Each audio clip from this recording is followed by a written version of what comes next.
এ কি গিন্নি, এই কটা ভাতে কি পেট ভরবে? ও যা ভাত আছে না, ওটা বেড়াল ডিগোতে পারবে না। হ্যাঁ, আরে বাবা, আমি আর বেড়াল এক হলো? এই বাড়তি কথা না বলে খাও তো।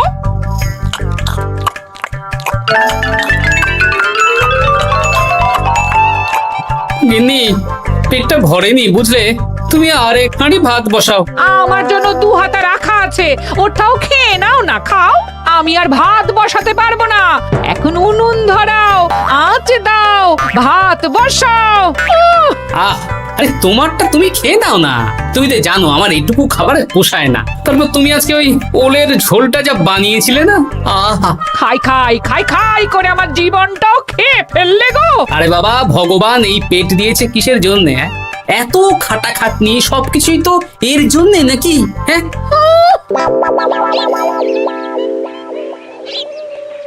দাদু, অনেকদিন ভূতের গল্প শুনিনি, আজকে আমরা ভূতের গল্প শুনবো। বেশ, শোন তাহলে। আমাদের রাজ্যে আজ থেকে বেশ অনেক বছর আগে একটা খুব পেটুক লোক থাকতো। তোমার মতন পেটুক? বলতে পারিস, কিন্তু ওর গিন্নি ওকে ভালো মতো খেতে দিত না। তাই একদিন না খেয়ে খেয়ে অক্কা পায় আর ভূত হয়ে এদিক সেদিক ঘুরতে থাকে। তারপর কি হলো দাদু? তারপর তো সে এক মজার ব্যাপার। ভূতকে ওর গিন্নি চোখে দেখতে পেত না, তাই সেই পেটুক ভূত কিছুদিন পর থেকে গিন্নির উপর হুজ্জুতি শুরু করলো। কিরকম হুজ্জুতি দাদু? গিন্নি যা রান্না করতো সব চুরি করে খেয়ে নিত। এই এসব উল্টো পাল্টা কথা বলে আমাকে ভয় দেখাতে পারবে না। হ্যাঁ, এই যে তোরা চটপট খেয়ে নে, নইলে তোদের দাদু আবার ভাগ বসাবে রে। খা। আচ্ছা দিদা। এই শোনো না, তুমি আমার জন্যেও আরো কয়েকটা বেগুনি ভাজো। হ্যাঁ, এই তো একটু আগে 4টে বেগুনি আর 1 বাটি মুড়ি দিলাম। হ্যাঁ, আরে সেগুলো তো পেটের কোন কোনায় হারিয়ে গেছে গিন্নি। তুমি ভাবো আমিও হারিয়ে গেছি? বেশি খিদে পেলে নিজে রান্না করে খাও। আর সে তুমি না থাকলে আমি রান্না করেই খেতাম। দিদা, দাদু কিন্তু তোমাকে চলে যেতে বললো। কি বললে? আমি চলে যাব? আরে তাহলে তাই হবে। এই গুলটে, তুই এসব কি বলছিস বলতো? গুছিয়ে বিদায় নিচ্ছি। আরে আরে আরে, কোথায় চলে যেতে বললাম গিন্নি? বলছি আর না, আজকেই আমি বাপের বাড়ি চলে যাব। হ্যাঁ, এই দেখো, আমি কোথায় চলে যেতে বললাম? তোমার মনের কথা আমি বুঝে গেছি। এই দেখো, থাকবো না এই পোড়ার মুখ সংসারে। যা। লক্ষ্মী সোনা রাগ করেছে। হাওয়া গরম আছে, চল এখান থেকে বেগুনি নিয়ে এখন কেটে পড়ি। আরে সামান্য ব্যাপারে রাগ করার কি আছে বলো তো? এবার নিজের সংসার নিয়ে নিজে থাকো, সারাদিন শুধু খাই খাই আর খাই খাই। নাও এবার ঠেলা সামলাও। ভুল করেও আমাকে বাপের বাড়িতে ডাকতে যাবে না বলে দিচ্ছি। যদি যাও তাহলে আমার থেকে খারাপ কেউ হবে না, এই বলে দিলাম। ওগো, তুমি আমায় ছেড়ে চলে গেলে গো, এবার আমি কার কাছে বায়না করবো গো?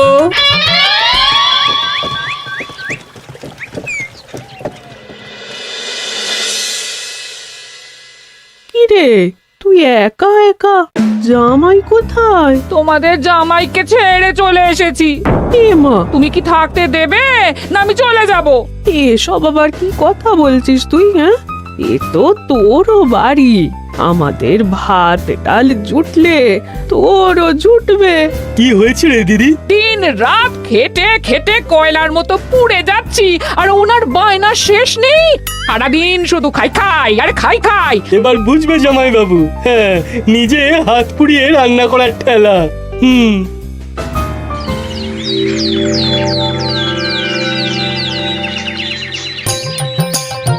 গোপাল দাদা, ও গোপাল দাদা, ও গোপাল দাদা, গোপাল দাদা, এ দরজা খোলো, মহারাজ ডাকছেন।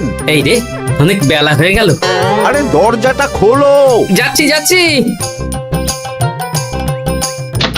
আরে আজকে তো গ্রামের সেচ প্রকল্প নিয়ে আলোচনা আছে, মহারাজ তাই তোমাকে ডাকছেন। মুখ হাত ধুয়ে যাচ্ছি।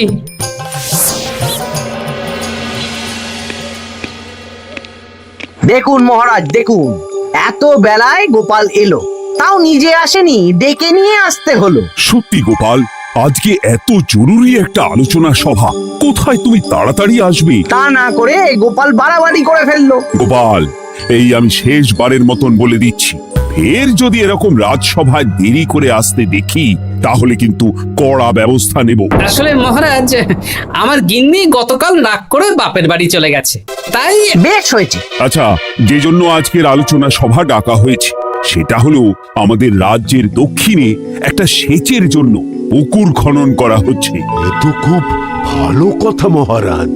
দক্ষিণের চাষি ভাইরা অনেক দিন ধরে জলের সমস্যায় ভুগছিল, এবার একটা সুরাহা হবে। কিন্তু এটার জন্য তোমাদের বেতন কয়েক মাস কম পাবে তোমরা। এ কি কেন মহারাজ? তোমার তো এখন একজনের সংসার গোপাল, তোমার আবার চিন্তা কিসে? তাহলেও সেচের জন্য পুকুর খোঁড়া হবে, তার সাথে আমাদের বেতনের কি সম্পর্ক? কারণ ভাঁড়ারের অবস্থা খুব একটা ভালো নয়, তাই আগামী 3 মাস তোমাদের বেতন 5 মোহর করে কম দেওয়া হবে। হ্যাঁ? হ্যাঁ নয় হ্যাঁ।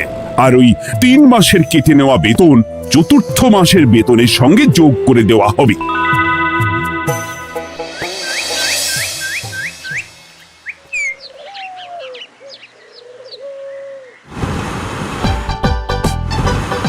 কি দাদু, এ তোমার চোখ মুখের কি অবস্থা? কালি ঝুলি মেখে ভূত। কি আর করবো বল, এসব কি আমার কাজ রে? কালকে ভূতের গল্প শোনাচ্ছিলে, আজকে নিজেই ভূত সেজে বসে আছো।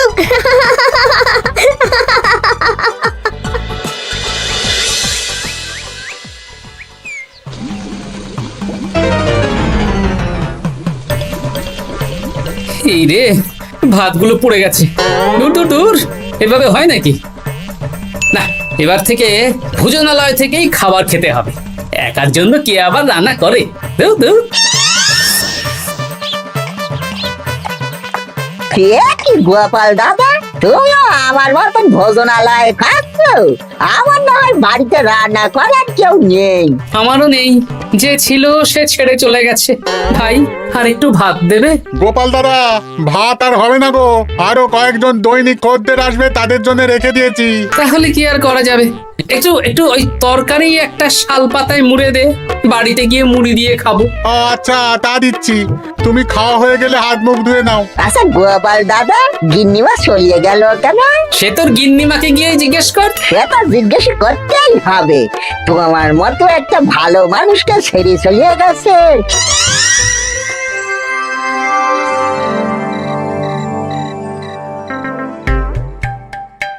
এসো এসো। এই নাও ধরো, পুঁটির মা তোমার জন্য কটা রুটি আর তরকারি পাঠালো। শুনলাম তুমি বাইরে ভোজনালয় খাচ্ছ। কি আর করবো বলো, একদিনই ঘর দুয়ারের একই অবস্থা করেছো গো গোপাল দাদা। ওই একার সংসার, এখন আমার কাজের মধ্যে 2, খাই আর শুই। তা গিন্নিমাকে খবর দাও। না না না, খবর দিলে আবার অশান্তি শুরু করবে, বরং তুমি গিয়ে বলো। বেশ, তাহলে কালকে আমি তোমার শ্বশুর বাড়ির দিকে সার কিনতে যাব, না হয় গিন্নিমাকে আমিই খবর দিয়ে দেবো।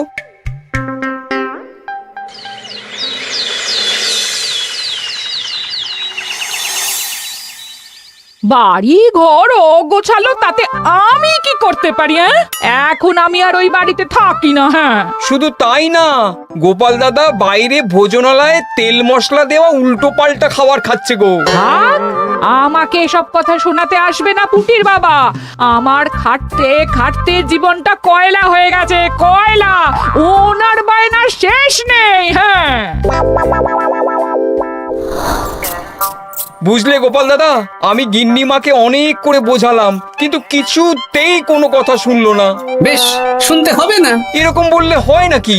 চারিদিকে ঘর দুয়ার অগোছালো, খাবারের থালা বাসন এদিক ওদিক ছড়িয়ে ছিটিয়ে আছে। ওরে বাবারে, ইঁদুরেও আস্তানা করেছে। যা হচ্ছে হোক।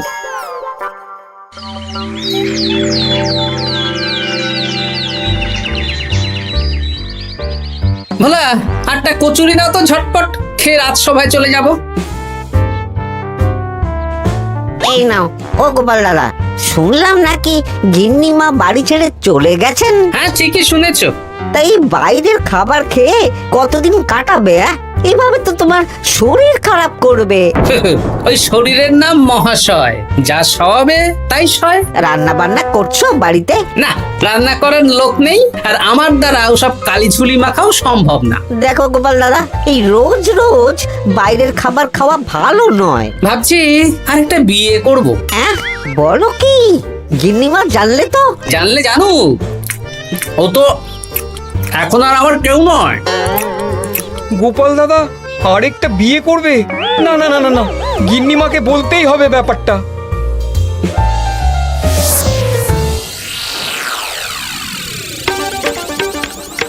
গিন্নিমা, তুমি আবার এসেছো পুটির বাবা? সর্বনাশ হয়ে গেছে। আবার কি সর্বনাশ? হ্যাঁ, বাড়ির চারিদিকে অগোছালো, ইঁদুর মশা মাছি ঘুরে বেড়াচ্ছে। আমি আর ওই বাড়িতে যাব না। গোপাল দাদাও সেই ব্যবস্থাই পাকাপাকি করতে চলেছে, আরেকটা বিয়ে করবে। কি বললে? জল জ্যান্ত বউ থাকতে আরেকটা বিয়ে? হ্যাঁ, আমি আজকেই যাব। ওর একদিন কি আমার একদিন? হ্যাঁ, আমি আজকেই যাব। এই দিদি, এক মুহূর্তে এরকম বদলে গেলি কেন? আবার আবার তো জামাইবাবু তোকে কাটাবে। তা বলে তোর জামাই বাবুটাই অন্য কারোর হয়ে যাবে? হ্যাঁ, আমি বেঁচে থাকতে আমি হতে দেব না। তাহলে দিদি আমিও যাব। ওই জামাইবাবু অতিরিক্ত খায়, জামাইবাবুর খাওয়া বন্ধ করতে হবে, বুঝলি? ঠিক আছে, চল তাহলে চল। ঠিক আছে, চলুন তাহলে। হ্যাঁ হ্যাঁ, তাই চলো। বুঝলি দিদি, আমার মাথায় একটা মতলব এসেছে। হ্যাঁ। কি মতলব শুনি?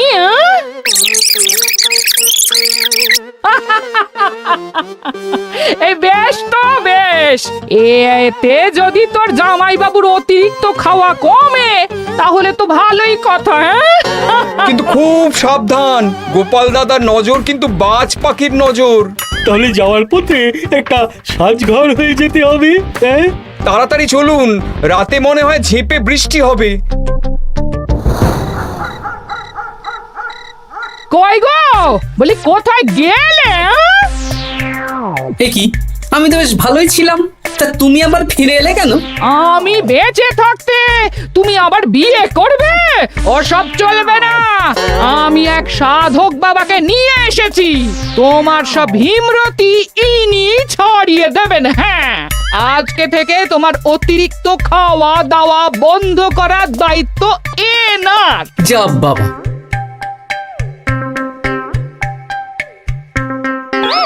কি করেছো গো? হ্যাঁ, ঘর দুয়ার তো পুরো শ্মশান হয়ে গেছে গো। এখন আবার তোমার ঘর তুমি পরিষ্কার করো। সে করছি, তুমি যাও বাজার করে নিয়ে এসো। ভোলার দোকান থেকে বেশি করে ছানা আনবে, আর রাতে ছানার বড়া করে তরকারি বানাবো। হ্যাঁ, আহা, কতদিন খাইনি, এক্ষুনি যাচ্ছি। তাড়াতাড়ি যাও, তাড়াতাড়ি যাও, মেঘ ডাকছে, রাতে বৃষ্টি হবে। আমি এই ঘর গুছিয়ে রান্না বসাচ্ছি গো। বলো কি গোপাল দাদা, গিন্নিমা ফিরে এসেছেন? হ্যাঁ, সকালে তোমার দোকানে বলেছিলাম না বিয়ে করব, সেটা নিশ্চয়ই কেউ শুনে গিন্নির কানে দিয়েছে। ব্যাস, ঘরের বউ ঘরে চলে এলো। সকালে যখন তোমাকে আমি ওই কচুরি দিচ্ছিলাম, তখন তো ওই পুঁটির বাবাকে দোকানের সামনে দিয়ে হেঁটে যেতে দেখেছিলাম। তাহলে পুঁটির বাবাই খবর দিয়েছে, ভালোই হয়েছে।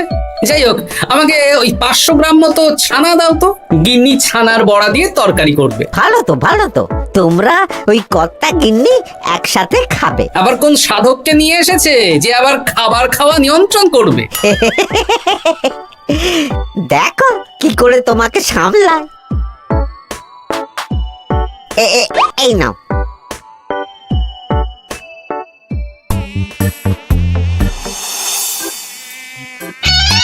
দেখি গিন্নি, আমার জন্য 2টো বড়া আর ওনার জন্য এতগুলো? বেশি খেলে তোমার চেহারা ঠিক হবে না বৎস, তোমাকে রোগা হতে হবে, তাই কম খেতে হবে, বুঝলে? ঠিক আছে, আপনাকে আমি মজা দেখাচ্ছি। অগত্যা গিন্নির হাতের খাবার খাচ্ছি, এই আমার 14 পুরুষের ভাগ্য ভালো।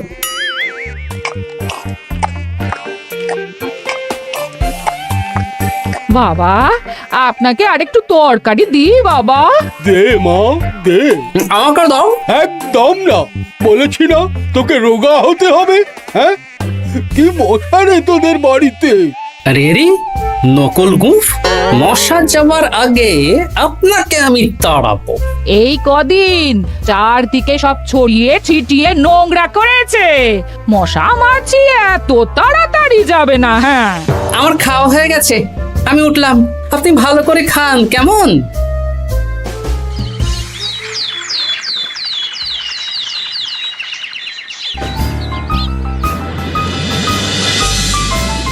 বিজ্ঞানী, আরে গোপাল যে, কি ব্যাপার? একটা সাহায্য চাই বিজ্ঞানী। বলো বলো, আমি কি করতে পারি? কয়েক টুকরো বরফ বানিয়ে দিতে পারবে? তা পারবো, কিন্তু এখন হবে না। তুমি বরং সন্ধেবেলার পর নিয়ে যেও, কেমন? খুব উপকার করলে বিজ্ঞানী। আমি ওটা বিশেষ মোড়কে তোমায় দেব, যাতে গলে না যায়। ধন্যবাদ বিজ্ঞানী, এখন তাহলে আসি।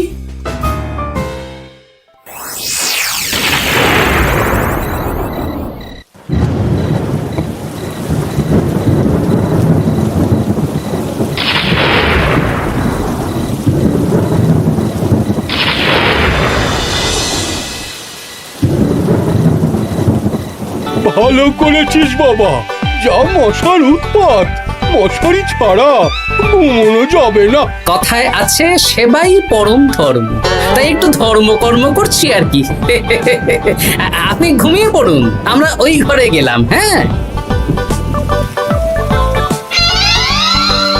সব দরজা জানলা ভালো করে বন্ধ করে দিয়েছো তো? ঝেপে বৃষ্টি নেমেছে।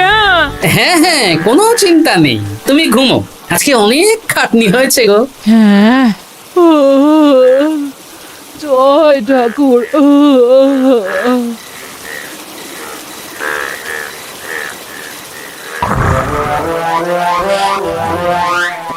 এই তো গিন্নিও ঘুমিয়েছে, এবার আসল কাজ শুরু হবে।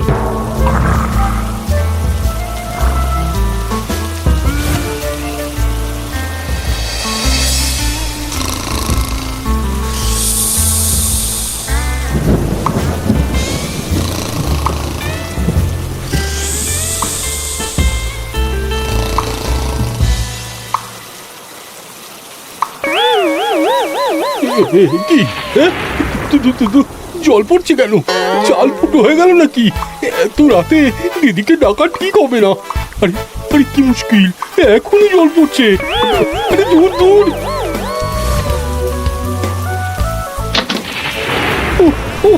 বাপ রে বাপ।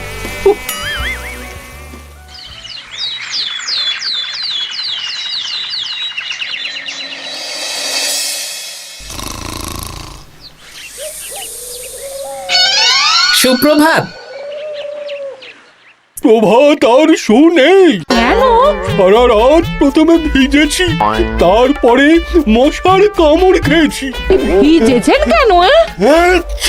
কি রাতে চাল ফুটো হয়ে জল পড়ছিল। খুব ঠান্ডা লেগেছে। একটু একটু মধু আর তুলসী পাতা দে, একটু খাই। এই দিচ্ছি বাবা। এ হতেই পারে না, কদিন আগেই তো চাল সারিয়েছি। ঘরের মধ্যে তাহলে জল এলো কি করে? ঠিক যেভাবে আপনার নাকের নিচে নকল গোঁফ এসেছে শ্যালক বাবু, ঠিক সেইভাবেই। এই রে, হয়ে গেল। দাড়িটাও তো নকল। না মানে আমি বুঝিয়ে বলছি গোপাল, তুমি তো একটু বেশি করে খাও, তাই আমি ভেবেছিলাম ওই তোমার যাতে খাওয়াটা একটু কমে, তাহলে আমার দিদির খাটনিটা একটু কমবে। খাটনি কমাতে তো আপনি আসেননি, উল্টে আপনি নিজে ছলে বলে খাচ্ছিলেন। অতিথি হিসেবে এলে নিশ্চয়ই খাওয়াতাম, কিন্তু এটা আপনি ঠিক করেননি। ওগো, ও তো আমার ভালোর জন্যই করেছে। তুমি আমার বিবাহিত স্ত্রী, ও এখন তৃতীয় ব্যক্তি, তুমি ওর কথা কেন শুনবে?